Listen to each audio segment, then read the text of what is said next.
கர்த்தருடைய நாமத்துக்கு ஸ்தோத்திரம் உண்டாவதாக. ஏன் தேவன் நம்ம இருதயத்தில் வாசம் பண்ண விரும்புகிறார்?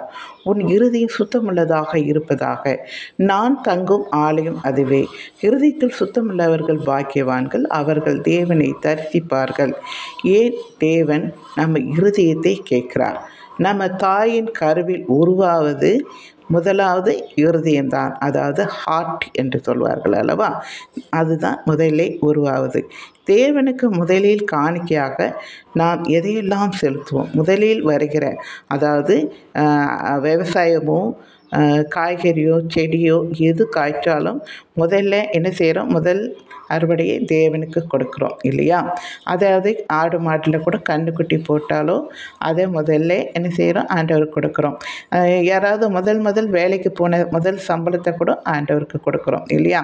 அதே சிலர் முதல் குழந்தையே கடவுளுக்குன்னு வளர்த்து ஊழியத்துக்காக பிள்ளைகளை வளர்த்து கொடுப்பார்கள்.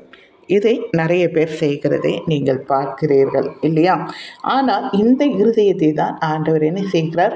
இதோ வாசப்படியில் நின்று தட்டுகிறேன், ஒருவன் என் சத்தத்தை கேட்டு கதவை திறந்தால் அவன் உள்ளத்திலே வாசம் பண்ணுவேன் என்று ஆண்டவர் விரும்புகிறார். ஆனால் அந்த இருதயம் எப்படிப்பட்டதாக இருக்கிறது? எரேமியா புத்தகத்தில் 17:9 சொல்லப்பட்டிருக்கிறது, எல்லாவற்றிலும் பார்க்கலும் இருதயமே திருக்குள்ளதும் மகா கேடுள்ளதுமாயிருக்கிறது என்று சொல்லப்பட்டிருக்கிறது.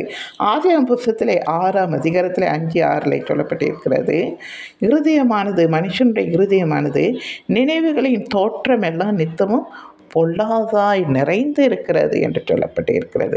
எனக்கு அன்பானவர்களை, எப்படி இருந்தால் நாம் தேவனை தரிசிக்க முடியாது? அதாவது பரலோகத்துக்கு போய் பிதாவை பார்க்க முடியாது, நாம் நரகத்துக்கு தான் போவோம்.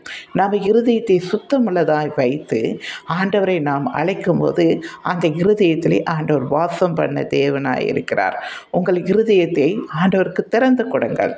அவர் யாரும் திறக்காமல் அவர் அனாவசியமாக நுழைகிற தேவன் அல்ல. அவர் டீசெண்டான தேவன். நீங்கள் சத்தத்தை கேட்டு கதவை திறந்தால்தான் உங்கள் உள்ளத்திலே வாசம் பண்ணுவார். நீங்கள் ஆண்டவருக்கு உங்கள் இருதயத்தை திறந்து கொடுங்கள். ஆண்டவர் உங்களை உள்ளத்திலே வாசம் பண்ணி என்ன செய்வீர்கள்? மேலும் மேலும் இன்னுமாய் பரிசுத்தமாய் ஆண்டவருக்குள்ளே வளர அவர் உங்களுக்கு உதவி செய்வார். நீங்கள் முற்றிலுமாய் பரிசுத்தமாயிருந்து நீங்கள் ஆண்டவரை தரிசிக்கிறவர்களாய் காணப்படுவீர்கள். சரிங்களா?